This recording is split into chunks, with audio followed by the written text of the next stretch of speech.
নমস্কাৰ আজি হৈছে 17 ফেব্ৰুৱাৰী গোটেই অসমৰ লগতে ভাৰতৰ বিভিন্ন প্ৰান্তৰ পৰা যুগুতোৱা হৈছে কেইবাটাও গুৰুত্বপূৰ্ণ খবৰ মুখ্যমন্ত্ৰী হিমন্ত বিশ্ব শৰ্মাৰ এনে কিছুমান মন্তব্য এনে কিছুমান সিদ্ধান্ত যিবিলাক গম পালে আপুনি হতভম্ব হ'ব হয়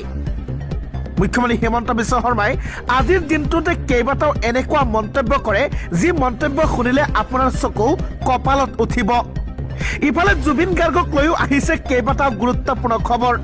গোটেইকেইটা খবৰে প্ৰতিজন অসমবাসীৰ বাবে বহুতে গুৰুত্বপূৰ্ণ গতিকে এটা খবৰ মিছ নকৰি ভিডিঅ'টি প্ৰথমৰ পৰা শেষলৈকে চাব যদি আপুনি চেনেলটোত প্ৰথমবাৰ আহিছে এনেবোৰ খবৰ নিতৌ পাই থাকিব হলে আমাৰ এই চেনেলটো সাবস্ক্ৰাইব কৰি আজিৰ এই ভিডিঅ'টিত এটা লাইক কৰিবলৈ নাপাহৰিব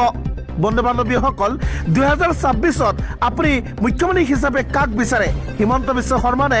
গৌৰৱ গগৈ আপোনাৰ বহুমূলীয়া মন্তব্য ভিডিঅ'টিৰ কমেণ্টত জনাবলৈ নাপাহৰিব তেন্তে বলক আৰম্ভ কৰিছো আজিৰ প্ৰথমটো গুৰুত্বপূৰ্ণ খবৰ মুখ্যমন্ত্ৰী হিমন্ত বিশ্ব শৰ্মাৰ এক ডাঙৰ সিদ্ধান্ত এক ডাঙৰ ঘোষণা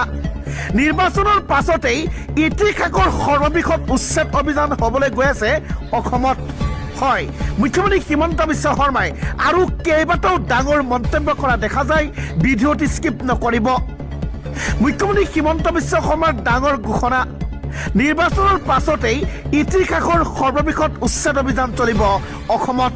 ৰাজ্যত হ'ব সৰ্ববৃহৎ উচ্ছেদ অভিযান 5 লাখ বিঘা মাটিত চলিব বুলডোজাৰ 5 লাখ বিঘা মাটিত উচ্ছেদ অভিযান চলাব হিমন্ত চৰকাৰে অহা 5 বছৰত 5 লাখ বিঘা ভূমিত চলিব উচ্ছেদ অভিযান ডাঙৰ ঘোষণা মুখ্যমন্ত্ৰী হিমন্ত বিশ্ব শৰ্মাৰ বেদখলকাৰীৰ বিৰুদ্ধে দয়া নাই ক্ষমা নাই নীতি হিমন্ত চৰকাৰৰ মোক ভয় দেখুৱাই লাভ নাই মই কাৰোলৈ ভয় নকৰো বুলি মন্তব্য মুখ্যমন্ত্ৰীৰ যোৱা 5 বছৰত মই 1.5 লাখ বিঘা ভূমিত উচ্ছেদ কৰিলো বেদখলকাৰীৰ বিৰুদ্ধে গৰ্জন মুখ্যমন্ত্ৰী হিমন্ত বিশ্ব শৰ্মাৰ ৰাজ্যত হ'ব সৰ্ববৃহৎ উচ্ছেদ অভিযান ইয়াৰ পিছতেই মুখ্যমন্ত্ৰী হিমন্ত বিশ্ব শৰ্মাই দুটাকৈ ভৱিষ্যতবাণী কৰে কি ভৱিষ্যতবাণী সবিশেষ জনাইছো মুখ্যমন্ত্ৰী হিমন্ত বিশ্ব শৰ্মাৰ তিনিটাকৈ ভৱিষ্যতবাণী 5 বছৰৰ ভিতৰত কংগ্ৰেছৰ ৰাজীৱ ভৱনত মুছলমানে আজান দিব আৰু ৰাজীৱ ভৱনৰ ভিতৰতেই গু মাংসৰে খোৱা খাদ্য চলিব হয় মুখ্যমন্ত্ৰী হিমন্ত বিশ্ব শৰ্মাই কংগ্ৰেছক লৈ তিনিটাকৈ ভৱিষ্যতবাণী কৰে সবিশেষ জনাইছো